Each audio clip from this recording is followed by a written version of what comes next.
While rehearsing for this talk a few days ago, someone who was watching among the audience gave me feedback and said something to me that made me reconsider and re-edit my whole talk for today.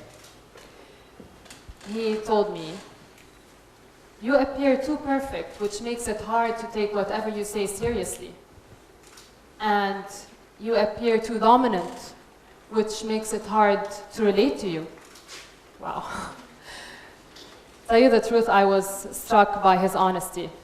I was a little hurt, but I was actually happy. I highly appreciated what he said because it was eye-opening and it had never crossed my mind before. And I started thinking to myself, do people really view me as perfect? Do they think that I have a perfect life? And do they think I'm any different? And does my steadiness and firmness come across as threatening to others? Throughout my life, I have been fighting two battles. I have been fighting conformity, and I have been fighting stereotypes. I remember when I was a little girl, I was mesmerized by my aunt. She was my role model. I looked up to her, and I tried to mimic her every action. I remember sitting next to her as she prepared her journalism assignments.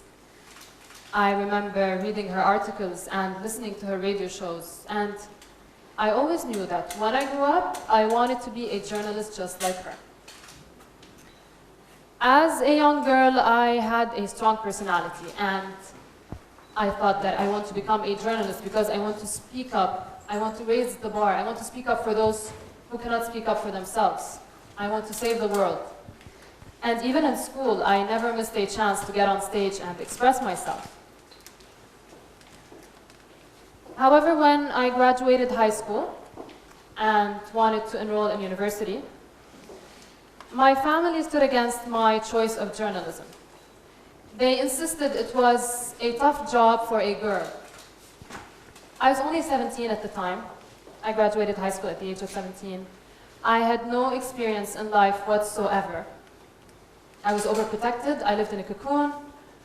We did not have the internet that kids have these days, so I was easily influenced, and I went along with their advice because I figured they knew better. So I majored in marketing instead, and took many jobs since then. I worked for a major bank in Lebanon. I worked as an interpreter for a humanitarian NGO, for an international NGO. I also took a managerial role in a leading retail brand. I worked for several years for the most highly acclaimed and recognized international humanitarian organization around the world, and I advanced from one position to another. Now, I know that each one of these jobs is a dream job to anyone else. And despite doing well at these jobs, actually doing great at these jobs, I never felt satisfied, because they were dream jobs to others, but not to me. And every time I chose to quit one of these jobs, I was faced with harsh criticism from my family, who never ceased to express their disappointment with my poor choices in life, with my poor judgment. I even gave up on a master's scholarship in Lebanon, and I gave up on a student exchange mobility program in Europe, because at that stage in my life, after reaching a certain maturity level and accumulating a certain experience, I decided I no longer wanted to live the life that others want to live. I want to live the life that I want to live. And I could envision my future. I could see myself realizing my dreams and living my passion. So I decided that no one will ever distort that again. So I ignored all the negativity. I took media workshops and I took public speaking training until finally, 10 years later, I got my big break. I took a leap of faith.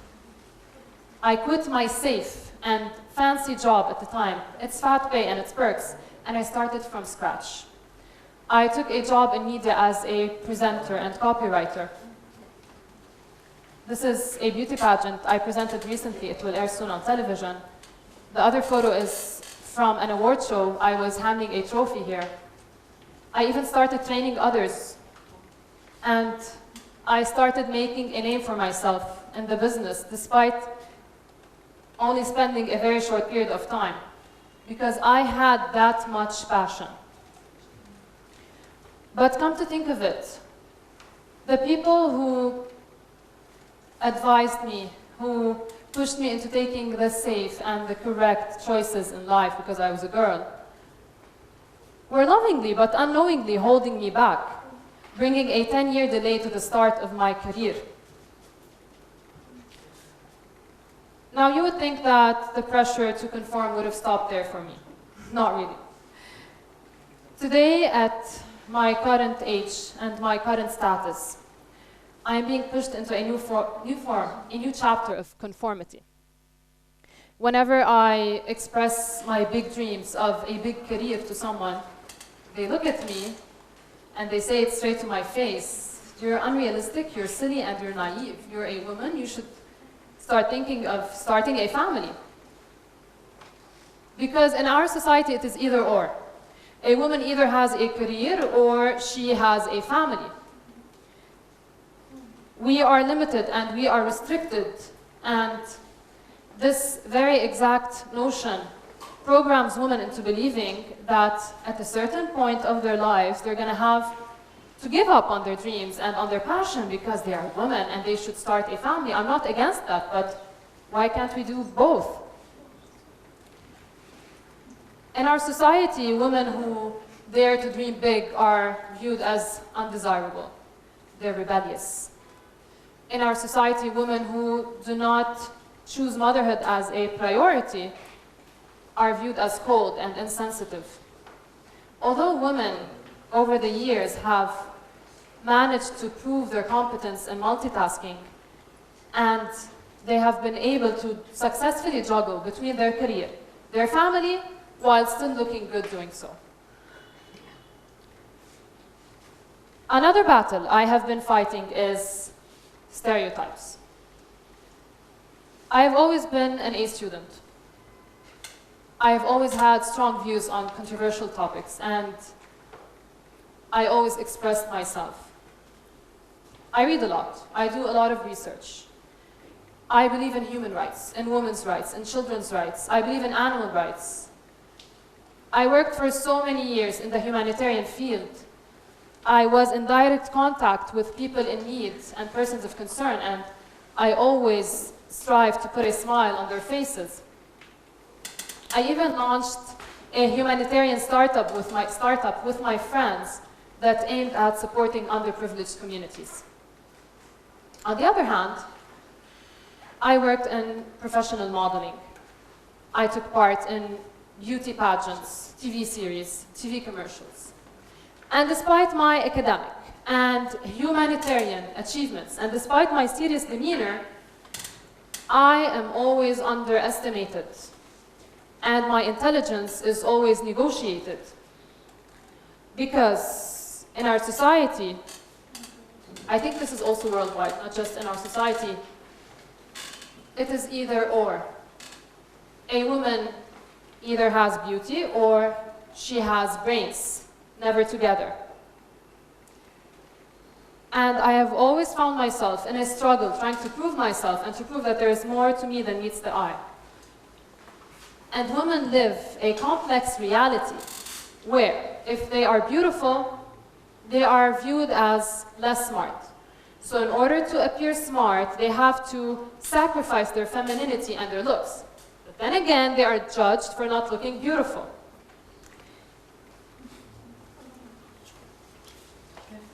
It is the same society that does not perceive intellect as a premier asset for women. And women are in a constant struggle to shed light on their wholeness rather than just a fraction of who they truly are. My aim is to empower women and young girls into believing that they can push against society's categorization, that they can excel and shine in whatever field they choose for themselves, regardless of all the clutter and opposition, because after all, people destined for greatness are not considered realistic by society's standards. So if it makes sense to you, then go ahead and follow whatever you set your mind to. My aim is to empower women and young girls into believing that they can fight against society's stigmatization. They can fight the society that, again, and I insist on emphasizing this, that does not view intellect as a premier asset for women. Appearance and intelligence are not mutually exclusive, and I want young girls and women to truly believe that they can have it all going on for themselves without feeling guilty for doing so. Thank you.